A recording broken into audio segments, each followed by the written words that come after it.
Buenas noches, ¿cómo les va? Continuamos con nuestro estudio del libro de Apocalipsis y de Daniel, porque estamos estudiando la profecía del fin de los tiempos, la última semana de Daniel, que es justamente la que encuadra en todo ese marco apocalíptico que tenemos en los 22 capítulos del libro escrito por Juan, a quien se le dio cuando estaba ahí en la isla de Patmos la revelación de ese último tiempo, al que según se dijo, los apóstoles creían que él no iba a morir, pero porque el Señor le había dicho que si él quería que él estuviese hasta el fin, entonces le dijo a Pedro, que a ti, sígueme tú. O sea, tenía una obra reservada con el apóstol Juan, y esa obra pues la reveló en el Apocalipsis. Y ese tiempo es justamente el que encaja en esa última semana de Daniel. Entonces tenemos que estudiar muy bien el libro de Daniel en su parte profética relativa a esa última semana y el libro del Apocalipsis.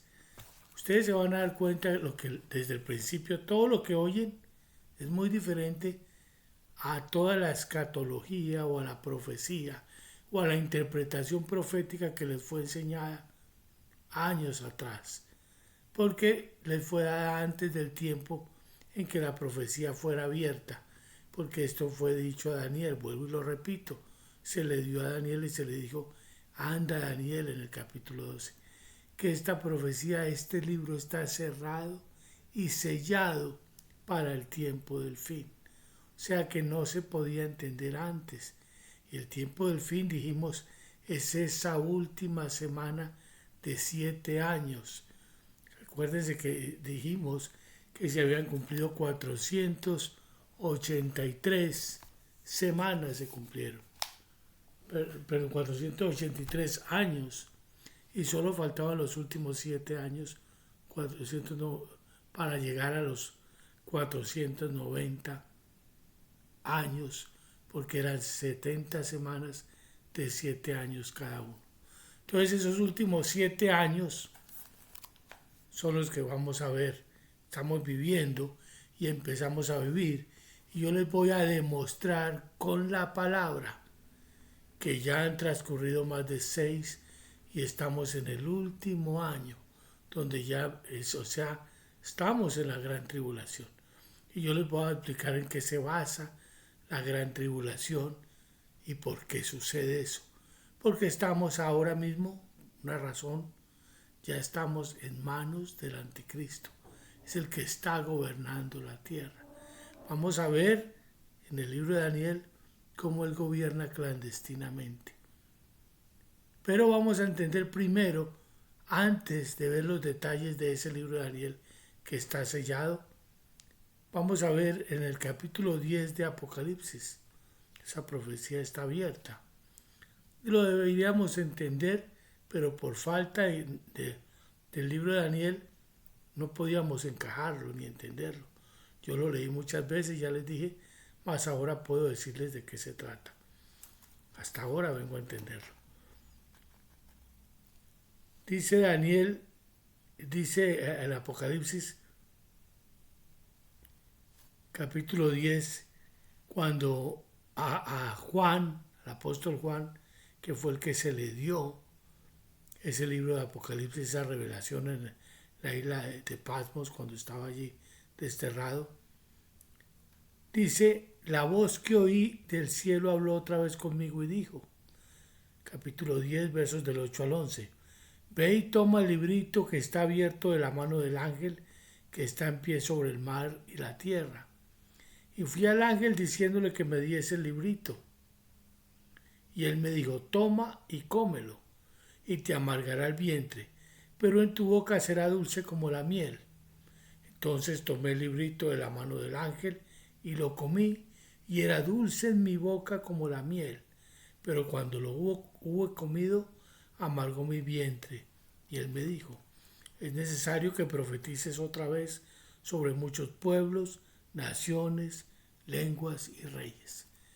Mire cómo esto se le da allí a Juan, ya al final de su tiempo, en el ocaso de su vida, ya desterrado, ya anciano, para escribir este libro de la revelación, que ni él mismo lo entendía en su momento, porque no podía descifrar las cosas que estaba viendo, pero fue muy claro lo que se le dio, pero se le dijo, tómalo y cómelo. La Biblia dice allí también en Apocalipsis 14 de cómo un ángel de Dios salió llevando el evangelio del reino que iba a ser predicado a todas las naciones antes de que el Señor viniera. ¿Ven? Ese ángel que llevaba ese evangelio es este ángel. Y ese evangelio es entregado a Juan. Y ese es el evangelio del fin que se le da a Daniel. Y que es necesario que la iglesia de hoy, que se le dio a Juan, sucesores de ese legado testamentario a Juan, lleven ese mensaje del fin. Ese es el evangelio del fin, de los tiempos, porque ese libro no se podía entender. Ahora le explico. Ese libro que se le entrega a él son los requisitos que debe tener este evangelio y cómo se constituye y por qué y a quién debe ir y qué va a suceder. De todo eso es necesario que prediquemos y enseñemos en el tiempo del fin. Unos ya lo hacemos, unos como yo, que hemos entendido esto desde del antecito del 2020, cuando se inició la prevaricación, que ustedes van a saber después qué es la prevaricación, que dura, como lo vamos a leer en Daniel, 2300 días, o sea, poco menos de 7 años, poco más de 6, que dura el tiempo de la prevaricación o el engaño a las naciones o al pueblo de parte de los gobiernos de ese sistema político que constituye la bestia descrita en el capítulo 13 de Apocalipsis. Les adelanto muchos detalles porque esto, créanme, no es fácil de entenderlo. Antes de este libro, del Evangelio del Fin, yo saqué otro libro que se llama Solo para Personas Inteligentes, que es el preámbulo. Yo sin saberlo, el Espíritu me había guiado a empezar a escribirlo 2 años antes de iniciarse el tiempo del fin. Y le puse ese nombre sin saber por qué. Yo mismo ni lo sabía. Hasta que luego entendí, cuando me fue abierto este evangelio, que eso tenía un propósito muy grande. Y es porque solamente la persona inteligente no es el que tiene el conocimiento, sino el que guarda el conocimiento y lo aplica. No es el que sabe que Dios es bueno y justo, sino que el que hace la justicia de Dios y la busca insistentemente porque sabe que Él es justo. Pero el que practica su justicia y hace a un lado la justicia de Dios, entonces no es tan inteligente porque él sabe o lo pasa por alto el hecho de que Jesucristo viene, como dice él, a dar a cada uno conforme a su camino. Entonces el inteligente se prepara sabiendo que va a recibir del fruto de sus manos, lo que haga. Que el Señor dice que a cada uno se le va a dar conforme a su trabajo, a su camino, a lo que ha hecho, a sus hechos. Entonces fíjese, este evangelio que recibe de parte del ángel, que es dulce en su boca, porque es de Dios y es la palabra de Dios, que es dulce, al entrar en su vientre lo amarga, porque es una palabra de juicio que se trae al mundo de hoy. Porque lo que el mundo de hoy va a recibir es el juicio a todas las naciones. Jesucristo viene como el único gobierno a instaurarse en la tierra, que hace un gobierno, un ejército, cuando toma control de un país del enemigo. ¿Qué hace? Invade e inmediatamente pone sus soldados, coloca a su gobernador, pone su rey, su ejército. Así hace el Señor. Él viene, no a firmar pacto con las naciones, ya lo hizo. Él ya tenía un pacto. Miren cómo es el enfoque bíblico del plan de Dios, que es el que estamos llamados a seguir. El plan de Dios creó la tierra para el hombre, para que el hombre estableciera su reino, viviera en ella, aprendiera y desarrollara la obra que él quería. Sin embargo, el hombre vendió su señorío y el enemigo sí. El enemigo de Jesucristo tomó control y se libró una guerra terrible que persiste. Claro, esa guerra ya estaba casada desde antes. Aquel que quiso ocupar el lugar de Dios y quiso destruir después la obra de Dios. Todo con relación al hombre. Entonces entramos en una guerra y un conflicto donde el Señor perdió en cierta forma a Adán, el hombre entregó su señorío a su enemigo, que era Satanás. Y entonces él se ha apoderado del gobierno de las naciones a través del tiempo porque este es su reino. Ustedes saben que él mismo al Señor le quiso tentar diciéndole que si postrado lo adoraba, él le iba a entregar el señorío de los reinos. Entonces él quiere decir que él los tenía. Y de hecho los tiene hasta ahora, que es donde ya se le da poder absoluto durante esos 3 años y medio, 42 meses, a los cuales precede, o sea, hay otro tiempo que sirve para medir el que viene. Entonces es una tribulación porque ya está en poder de él y él empieza a planear esa prevaricación, a engañarlo a las naciones en una forma más directa para poder consolidar ese tiempo del fin donde él se va a manifestar física y espiritualmente. Porque una característica especial de este tiempo, de una vez les adelanto, del fin, es de que el mundo espiritual y el mundo físico se fusionan. Y hay alianzas entre el mundo espiritual y el mundo físico. ¿Por qué? Porque Jesucristo viene. ¿Cómo viene Él? Jesucristo viene hombre y Dios. Las dos esencias se conjugan en Él. Pero ahora viene venciendo el mundo espiritual a batallar contra un mundo espiritual que se ha rebelado contra Él desde antes de que la humanidad existiera y contra la humanidad que se hizo parte de ese complot contra Él. Y entonces viene a separar a los justos, los que creyeron en Él, los que guardaron el pacto con Él, que hizo desde el principio. Ustedes saben, desde Adán, esa promesa que le hizo de redención, y luego hizo el pacto con Noé, y luego con Abraham, sobre todo ese pacto con Abraham, en el cual iba a preparar un pueblo especial al cual llamó después Israel. Y de él sacó ese pueblo que se ha extendido hasta el día de hoy, pero que siguió por la simiente que les he explicado. Porque así como la profecía se ha guardado, interpretada por un sistema, por un clero, diferenciemos las palabras. El clero es el gobierno de la iglesia. Son sacerdotes, pastores, papas, obispos, todo lo que es el gobierno de la iglesia. Ese es el clero. Siempre hubo clero desde que el Señor estableció su sacerdocio allí. Entonces, esa es parte del gobierno del pueblo.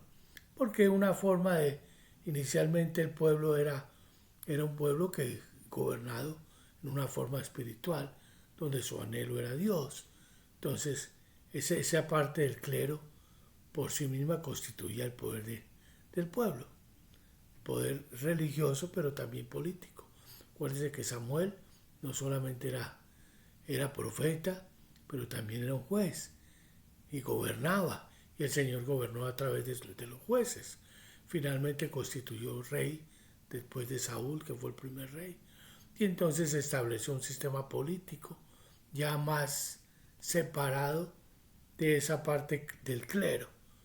Pero en realidad el gobierno inicial era de parte de Dios. Pero como el hombre vendió el señorío y vendió ese señorío de estar con Dios y se fue a Satanás. Entonces ese gobierno empezó a ser manipulado por Satanás, que gobernó sobre todas las naciones, instituyó sus reinos y tenía dominio sobre todos porque fácilmente lo había conquistado, era su mundo, y lo había engañado al hombre y ahí se había hecho el señorío del mundo entero. Entonces el Señor luchando a través de los suyos, de su pueblo, tratando de salvar una simiente, de donde vendría esa simiente redentora para perdonar a muchos y salvarlos. Y luego continuar a través de la iglesia esa misma predicación de ese propósito de salvación de Dios que vino de Abraham, de Isaac, de Jacob, vino por los jueces, profetas, llegó al rey David y de ahí se extendió, siguió por toda su simiente hasta que vino Jesucristo y de que cuando vino Jesucristo entonces continuó a través de los apóstoles, pero se separó una de la otra. En todo se separa. La simiente santa, que fue la que guardó el pacto, vino Jesucristo, que era el pacto hecho con Dios. Todo el que guardó ese pacto y lo recibió, dice, a los suyos vino y los suyos no le recibieron. Mas a todos los que le recibieron, a los que creen en su nombre, les dio potestad de ser hechos hijos de Dios. Entonces abrió paso y esa simiente continuó por la iglesia. Ese es el mismo Israel de Dios. De paso les digo, por eso es que el templo ahí en Apocalipsis 21, cuando habla de los cimientos de esa nueva Jerusalén, que fue fundada sobre el fundamento de ¿qué?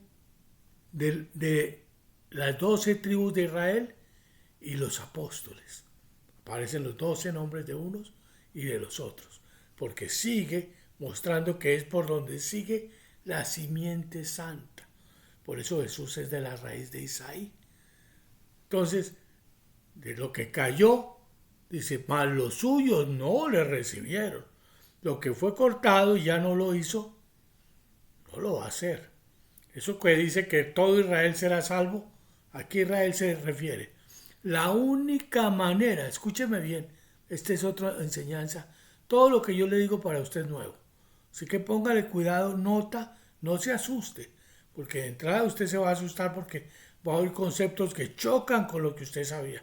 Pero escúcheme, la única manera en que se cumple ese versículo, en que todo Israel será salvo, es cuando el Señor venga. Toda esa simiente y todos los que se adhieren, esas 12 tribus que después vienen y que forman, que se les da de esos 144,000, y todos los que se convierten del judaísmo y del cristianismo, de la iglesia, al final, y prefieren dar sus vidas que ser sellados y marcados y recibir esa marca de la bestia, que van a entenderlo claramente cuando yo se los diga. Todas esos que entran allí son parte del Israel de Dios. Entonces allí se cumple cuando Él venga. Dice, todo Israel será salvo. Ese es el Israel que va a ser salvo. No creer que es que todo Israel se va a convertir. Todo el mundo judío. El mundo judío es igual que la iglesia desobediente. En la iglesia hay muchos, y lo vamos a ver, que no guardaron el pacto también. Ahora, en este último tiempo, estos últimos meses, y cuando viene la tribulación fuerte, porque viene la parte de la tribulación fuerte, ahora les adelanto un poquito, estamos en guerra, viene la guerra que va a volverse nuclear, dura 5 meses de guerra nuclear, después les voy a decir por qué sé lo de los 5 meses.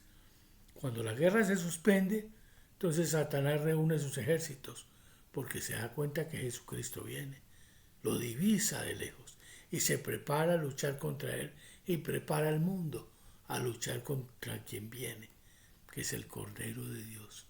Obviamente que la mayoría no van a saber quién es, sino que lo van a ver como el enemigo. Y además en ese momento no habrá voluntad humana ya, porque la voluntad humana va a ser comprada y va a ser manejada.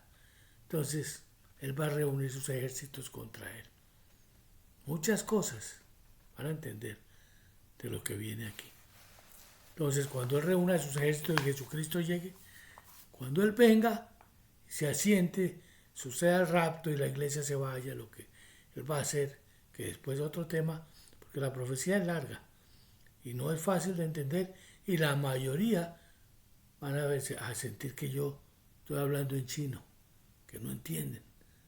Lo van a hacer a menos de que se esfuercen, porque esto es para el que se esfuerza, disponga su corazón y Dios le permita entender, porque no es algo ni siquiera que usted quiera ahora entenderlo.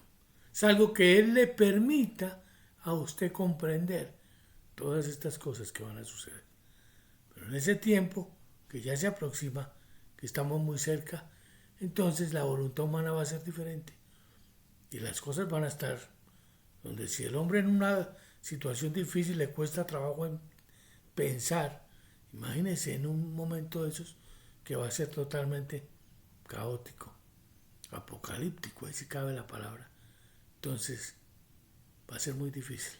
Ahora este tiempito que usted tiene es para percibirse, que es muy corto, muy corto. Usted todos los días prenda las noticias, no va a ver sino guerra, guerra, amenaza, amenaza de guerra, no hay forma de detenerla. Se ataca tantos barcos allí, allá. El mundo va a entrar en una guerra bien fuerte que va a continuar. Yo les dije desde que empezó, desde antes de eso, yo había dicho que venía la guerra desde que empezara en el febrero del 2022 y que iba a venir la guerra y no me creían. Ahora ya saben que empezó allí y les dije, y no va a parar hasta que termine con la venida del Señor. Porque de esto no nos salva sino Jesucristo en su regreso.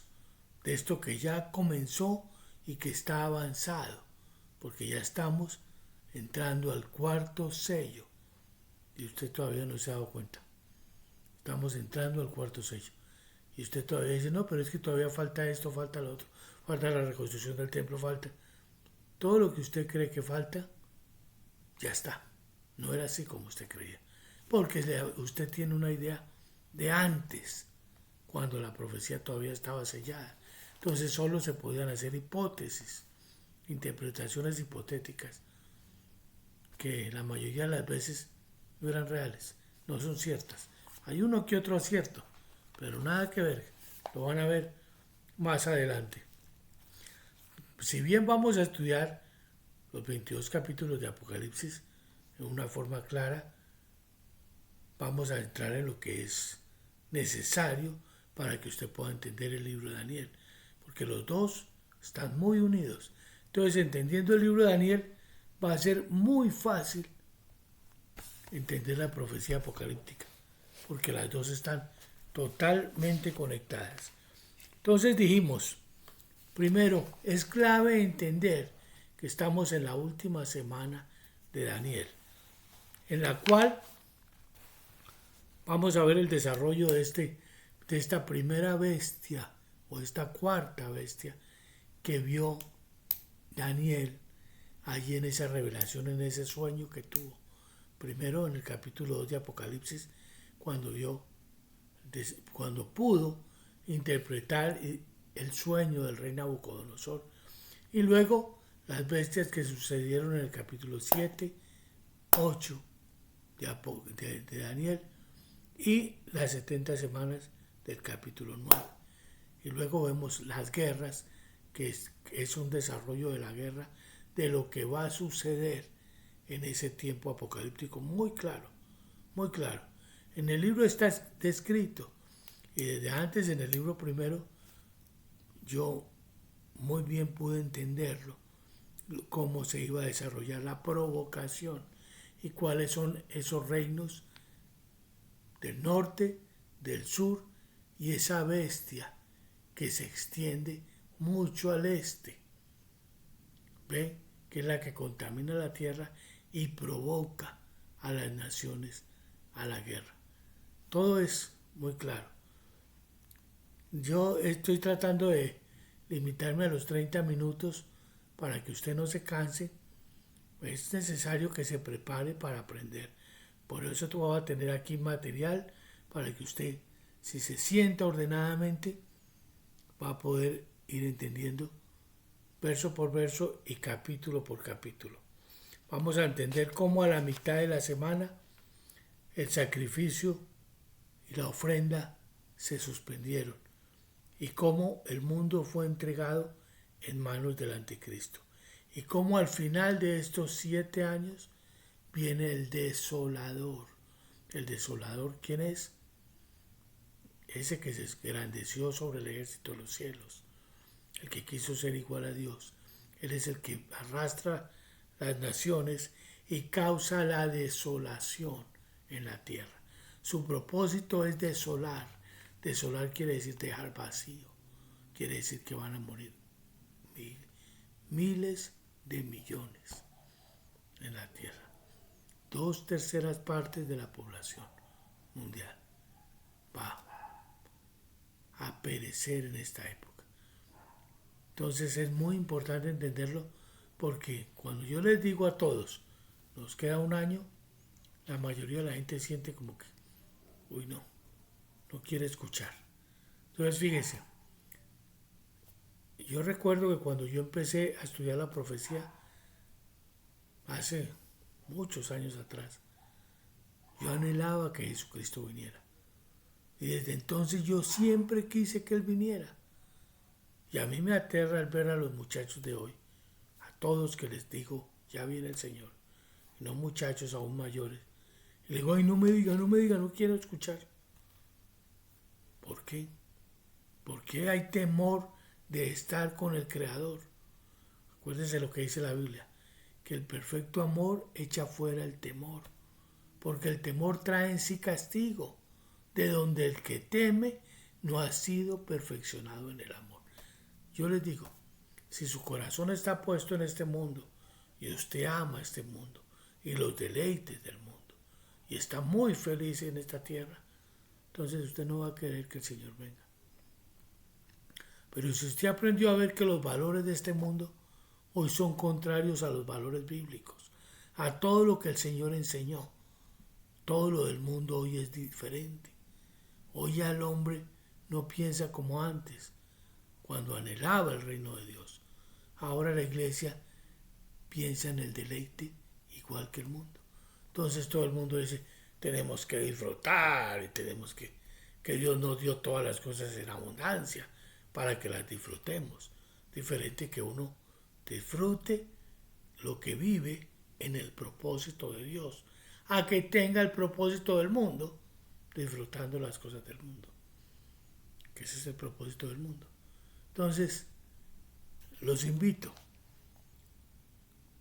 coja su cuadernito, coja lápiz, papel, póngase, tome nota de lo que le voy a dar, porque todos estos conceptos, si bien están en el libro, no es fácil de entenderlos. Solamente el que anhela el reino de Dios y lo quiere, lo va a entender ahora. Los demás van a seguir apegados a su escatología de tiempo antiguo y no van a poder entender lo que realmente es la interpretación del tiempo del fin. En general, todos los conceptos difieren. ¿Por qué? Porque es diferente las suposiciones a la revelación en el tiempo correcto de la última semana de Daniel. Y ustedes van a tener algo bien fundamentado que usted va a poder corroborar con todas las escrituras y no va a hallar contradicción en nada. Porque ya les expliqué lo de la profanación del santuario, del templo, la reconstrucción del templo, la aparición de un líder que va a prometer muchas cosas. Eso no era así. Es muy diferente. Es el líder que aparece ahora mismo, el que está gobernando, lo está haciendo de una forma clandestina. Ese es el verdadero anticristo. Está oculto porque es Satanás o su engendro, como dice el apóstol, dice un engendro de Satanás que gobierna el mundo y engaña a las naciones y gobierna clandestinamente a través de muchos anticristos, que son los gobiernos de esas 7 cabezas que tiene ese sistema del anticristo. Esa bestia de 7 cabezas gobierna a través de esos 7 anticristos que hoy están gobernando el mundo, que tienen el poder militar, económico y engañan las naciones. Aquí vas a ver todo esto. Así que prepárese y siga con el capítulo siguiente.